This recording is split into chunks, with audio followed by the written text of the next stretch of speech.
విశాఖ నగరంలో కాలుష్య సమస్యను ప్రభుత్వం గుర్తించింది. మరి కాలుష్య సమస్యను పరిష్కరించడానికి ప్రభుత్వం అధిక శ్రద్ధ చూపిస్తుంది. అలాగే ఆంధ్ర విశ్వవిద్యాలయం ద్వారా వాయు కాలుష్యానికి మూలాలను గుర్తించడానికి విశాఖపట్నం నగరంలో సోర్స్ అపార్ట్మెంట్ మరియు క్యారింగ్ కెపాసిటీ దిశగా ఆంధ్రప్రదేశ్ పొల్యూషన్ కంట్రోల్ బోర్డు ఒక అధ్యయనాన్ని ప్రారంభించింది. 2025 జనవరి నాటికి అధ్యయన నివేదిక వచ్చే అవకాశం ఉంది. అందిన వెంటనే విశాఖపట్నం నగరంలో కాలుష్యం యొక్క సవాళ్లను నివేదికలో సూచించిన విధంగా పరిష్కరించడానికి విశాఖపట్నంలో ప్రత్యేక కార్యాచరణ చేపట్టడం అవుతుంది.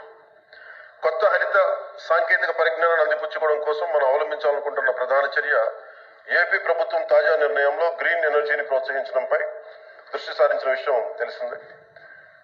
అటువంటి వాటిలో ఒకటి కంప్రెస్డ్ బయోగ్యాస్,